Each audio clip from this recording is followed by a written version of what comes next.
Dr Michael Gannon, President of the Australian Medical Association. Tonight the government has claimed back a lot of the goodwill it lost with its disastrous 2014 budget. The centrepiece is a plan to re-index patient rebates in a stepwise fashion starting on 1 July 2017. What we'll see is the neediest patients have bulk billing incentives restored soon. In 12 months' time, rebates indexed for patients seeing GPs and all specialists, with another 12-month delay until specialist consultations are indexed and specialist procedures are indexed.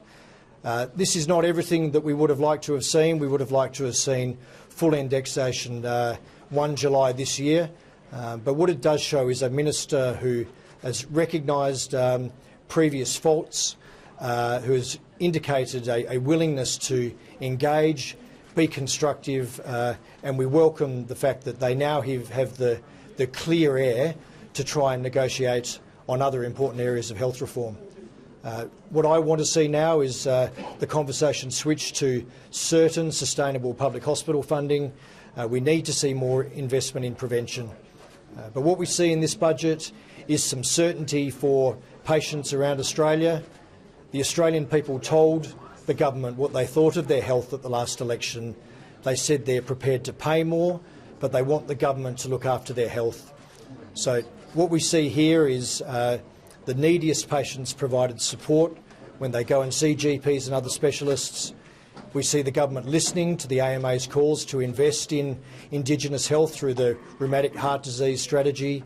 We see support for further expansion of the increased numbers of vaccinations that will come from no jab, no pay.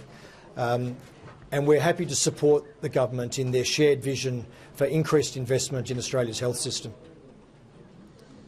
Happy to take any questions. What will it mean for patients and people that use the doctors? Well, what it will mean is for the neediest patients that as of 1 July this year, those GPs or specialists who bulk bill them, those patients will see they are more likely to be bulk billed by those doctors. What we will see with full indexation of all consultations across the MBS in 12 months' time is less pressure put on those doctors who choose to bulk bill all of their patients or a majority of their patients. This means that we will not see patients thinking twice before visiting doctors, and we will see tremendous value that comes from these modest investments that the government's making. So many health problems can be fixed by GPs, other specialists, preventing hospital admissions. There are some smart investments in this increased spending. And just in terms of dollars though as well for patients? So what we're seeing here is $1 billion extra over the forward estimates go into the MBS, in addition to the government walking away from nearly $2.5 billion of poorly thought out changes to the Medicare safety net and to bulk billing incentives for pathology and diagnostic imaging. The changes to the safety net are good for pregnant women, they're good for patients with chronic mental health problems, they're good for patients with cancer who will need a lot of visits in a short period of time.